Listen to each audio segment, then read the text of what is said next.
நாடளாவிய ரீதியில் கல்வி பொதுத்தராதர உயர்தர பரீட்சையை நாளை ஆரம்பிப்பதற்கான சகல ஏற்பாடுகளும் பூர்த்தி செய்யப்பட்டுள்ளதாக பரீட்சைகள் திணைக்களம் தெரிவித்துள்ளது.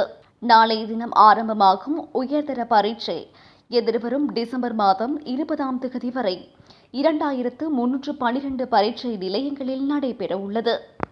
இம்முறை கல்வி பொதுத்தராதர உயர்தர பரீட்சைக்கு 3,32,183 பரீட்சார்த்திகள் தோற்றுகின்றனர். அவர்களில் பாடசாலை ரீதியிலான விண்ணப்பதாரர்கள் 2,53,390 பேரும் 79,793 தனியார் விண்ணப்பதாரர்களும் உள்ளடங்குகின்றனர்.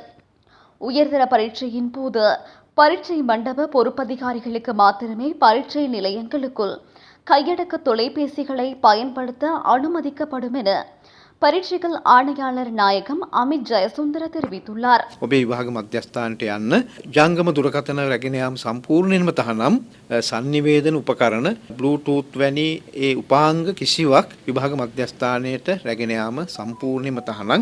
மேலதிக பரீட்சை மண்டப பொறுப்பதிகாரிகளாக நியமிக்கப்பட்டவர்களும் கையடக்க தொலைபேசிகளை பயன்படுத்த முடியும் எனவும் பரீட்சை மண்டப உதவி பொறுப்பு அதிகாரிகள் அல்லது கண்காணிப்பாளர்கள் கையடக்க தொலைபேசிகளை பயன்படுத்த அனுமதிக்கப்பட மாட்டாது எனவும் பரீட்சைகள் ஆணையாளர் நாயகம் தெரிவித்துள்ளமை குறிப்பிடத்தக்கது. இலங்கையின் முதல் நிலை முதற்கர செய்தி வழங்குனர் வீரகேசரியின் குறுந்தகவல் செய்திகளை உடனுக்குடன் தமிழில் பெற்றுக்கொள்ள டயலாக் வலையமைப்பிலிருந்து REG இடைவெளி வீக்கி என்று பதிவிட்டு 87-960 என்ற எண்ணுக்கு குறுஞ்செய்தி ஒன்றை அனுப்புங்கள்.